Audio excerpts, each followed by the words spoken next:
The Revival, Its Power and Source, by Reverend G. Campbell Morgan, D.D. London. It was my holy privilege to come into the center of this wonderful work and movement. Arriving in the morning in the village, everything seemed quiet, and we wended our way to the place where a group of chapels stood. On these chapels, through Wales. Thank God for them. Everything was so quiet and orderly that we had to ask where the meeting was. A lad pointed to a chapel, said, "In there." Not a single person outside. We made our way through the open door and just managed to get inside and found the chapel crowded from floor to ceiling with a great mass of people. The three characteristics of the meetings. It was a meeting characterized by a perpetual series of interruptions and disorderliness. It was a meeting characterized by a great continuity and an absolute order. You say, how do you reconcile these? I do not reconcile them. They are both there. If you put a man into the midst of one of these meetings, who knows nothing of the language of the Spirit and nothing of the life of the Spirit, one of two things will happen to him. He either will pass out saying, "These men are drunk," or he himself will be swept up by the fire into the kingdom. O God, if you put a man down who knows the language of the Spirit, he will be struck by this most peculiar thing. I have never seen anything like it in my life. While a man praying is disturbed by the breaking out of song, there is no sense of disorder, and the prayer merges into song, and back into testimony, and back again into song, for hour after hour, without guidance.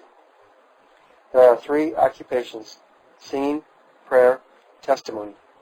In the afternoon, we were at another chapel, and another meeting, equally full, and this time Evan Roberts was present. He came into the meeting when it had been on for an hour and a half. He spoke, but his address, if it could be called an address, was punctuated perpetually by song and prayer and testimony. Evan Roberts works on that plan, never hindering anyone. I venture to say that if that address Evan Roberts gave in broken fragments had been reported, the whole of it could have been read in 6 or 7 minutes. As the meeting went on, a man rose in the gallery and said, "So-and-so," naming some man, "has decided for Christ," and then in a moment the song began. They did not sing songs of praises. They sang D-I-O-L-C-H, I-D-D-O, and the weirdness and beauty of it swept over the audience. It was a song of praise because that man was born again. There are no inquiry rooms, no printed forms, but some worker announces, or an inquirer openly confesses Christ. The name is registered, and the song breaks out, and they go back to testimony and prayer. In the evening, I stood for 3 solid hours, wedged so that I could not lift my hands at all. That which impressed me most was the congregation. I stood wedged, and I looked along the gallery of the chapel on my right, and there were 3 women, and the rest were men packed solidly in. If you could, but for once, have seen the men, evidently coloreds, with the blue steam that told of their work.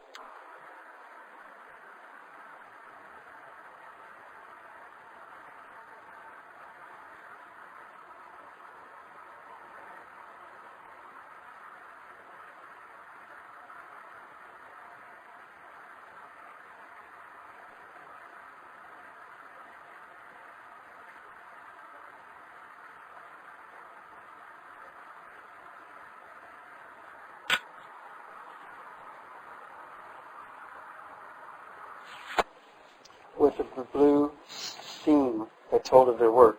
On their faces, clean and beautiful. Beautiful, did I say? Many of them lit with heaven's own light, radiant with the light that never was on sea and land. Great, rough, magnificent, poetic men by nature, but the nature has slumbered long. Today it is awakened, and I look on many a face, and I knew that men did not see me, did not see Evan Roberts, but they saw the face of God and the eternities.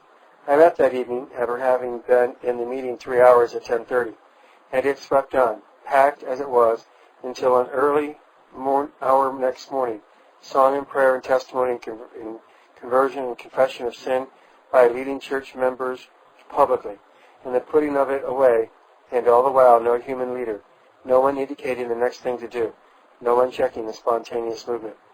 The man himself.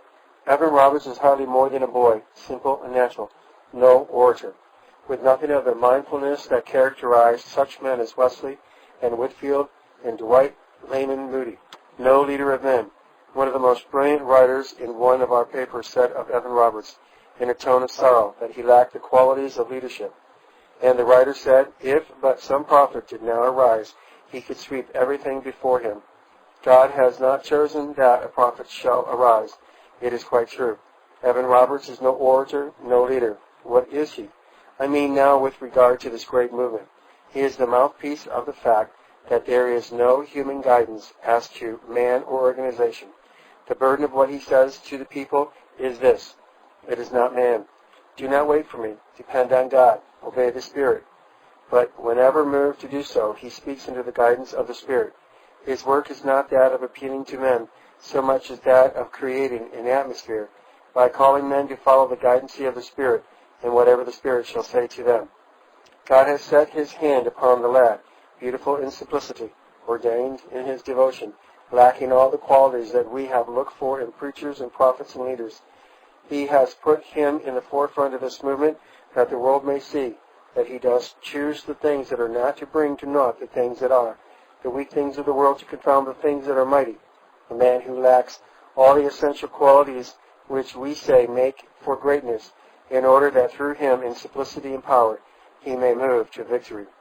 Peculiarities of the movement.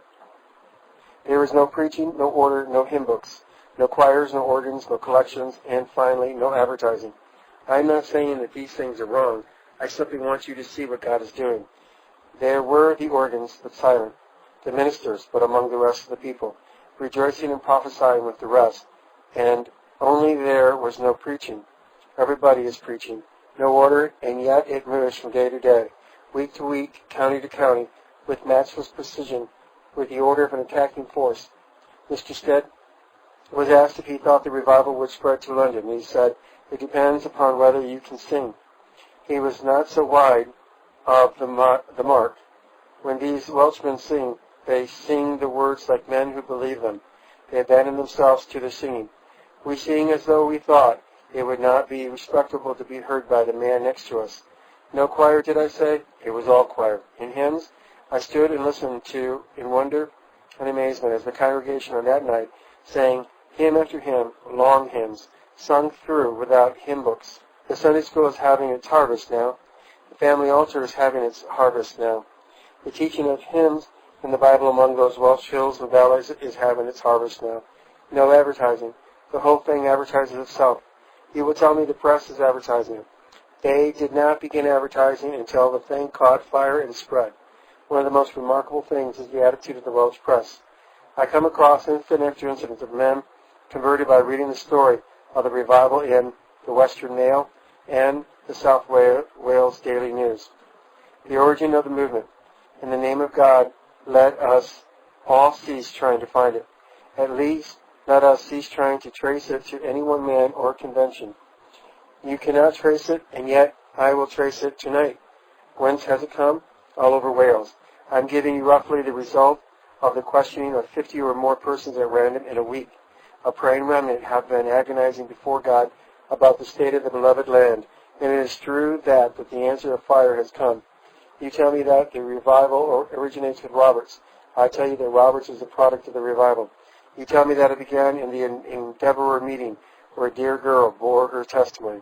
I tell you that it was part of the result of a revival breaking out everywhere. If you and I could stand above Wales, looking at it, you would see fire breaking out here and there and yonder and somewhere else, without any collusion or prearrangement. It is a divine visitation in which God, let me say this reverently, in which God is saying to us, see what I can do without the things you are depending on. See what I can do in answer to a praying people. See what I can do through the simplest who are ready to fall in line and depend wholly and absolutely upon me. What is the character of this revival? A church revival? What is the character? It is a church revival. I do not mean by that merely a revival among church members. It is that but it is held in church buildings.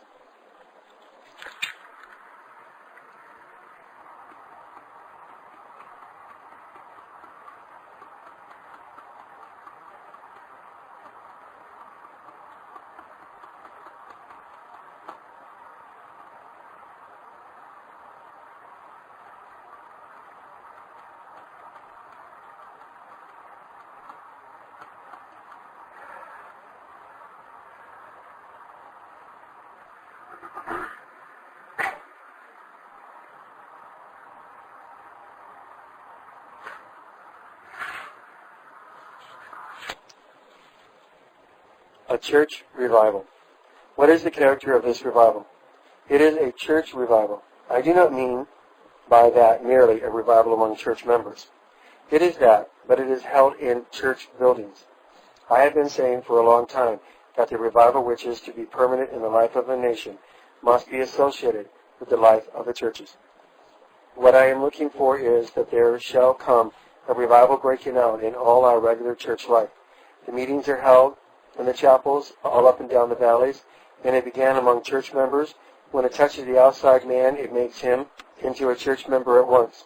I am tremendously suspicious of any mission or revival movement that treats with contempt the Church of Christ and affects to despise the churches. Within 5 weeks, 20,000 have joined the churches. I think more than that have been converted, but in the churches in Wales have enrolled during the last 5 weeks 20,000 members. It is a movement in the church and of the church, a movement in which the true functions and forces of the church are being exercised and filled. Striking cases of personal influence. What effect is this work producing upon men? First of all, it is turning Christians everywhere into evangelists. There is nothing more remarkable about it than that, I think. People you never expected to see doing this kind of thing are becoming definite personal workers. A friend of mine went to one of the meetings, and he walked down to the meeting with an old friend of his, a deacon of the Congregational Church, a man whose piety no one doubted, a man who for long years had worked in the life of the church in some of its departments, but a man who never would think of speaking to men about their souls, although he would not have objected to someone else doing it. As my friend walked down with the deacon said to him, "I have 18 young men in an athletic class of which I am president. I hope some of them will be in the meeting tonight." There was a new manifestation. This man had had that athletic class for years, and he had never hoped that any one of them would be in any meeting to be saved. Within 15 minutes he left his seat by my friend and was seen talking to a young man down in front of him. Presently this deacon rose and said, "Thank God for so-and-so giving his name. He has given his heart to Christ right here." In a moment or two he left him and was with another young man. Before that meeting closed, that deacon had led every one of those 18 young men to Jesus Christ, who never before thought of speaking to men about their souls. My own friend, with whom I stayed, who had always been reluctant of speaking to men, told me how, sitting in his office, there surged upon him the great conviction that he ought to go and speak to another man with whom he had done business for long years. My friend suddenly put down his pen and left his office and went on change, and there he saw the very man. And going up to him, passing the time of day to him, the man said to him, "What do you think of this revival?" And my friend looked him squarely in the eye and said, "How is it with your own soul?"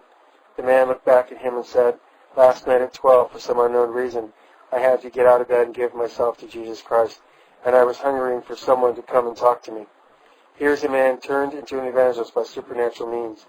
If this is emotional, then God send us more of it. Here is a cool, calculating business ship owner that I have known all my life, leaving his office to go on change and ask a man about his soul. Down in one of the mines, a caller was walking along, and he came, to his great surprise, to one of the principal officers in the mine was standing. The official said, "Jim, I've been waiting 2 hours here for you." "Have you, sir?" said Jim. "What do you want?" "I want to be saved, Jim." The man said, "Let us get right down here." And there in the mine, the cavalry official, instructed by the caller, passed into the kingdom of God. When he got up, he said, "Tell all the men, tell everybody you meet, I am converted." The movement is characterized by the most remarkable confession of sin, confessions that must be costly. I heard some of them, men, rising, who had been members of the church and officers of the church, confessing hidden sin in their heart, impurity committed and condoned, and seeking prayer for its putting away. The whole movement is marvelously characterized by a confession of Jesus Christ, testimony to his power, to his goodness, to his beneficence, and testimony merging forevermore into the outburst of singing. The whole thing is of God. It is a visitation in which he is making men conscious of himself without any human agency. The revival is far more widespread than the fire zone. In this sense, you may understand that the fire zone is where the meetings are actually held, and where you feel the flame that burns. But even when you come out of it and go into the railway trains or into a shop, a bank, anywhere, men everywhere are talking of God. Whether they obey or not is another matter. There are thousands not yielded to the constraints of God, but God has given Wales in these days a new conviction and consciousness of himself. That is the profound thing, the underlying truth. End of The Revival, Its Power and Source by Reverend G. Campbell Morgan, having been read by Peter John Parisi, also known as Brian Dean. None of my audios are copyrighted. Please feel free to make as many copies as you desire, to the glory of God.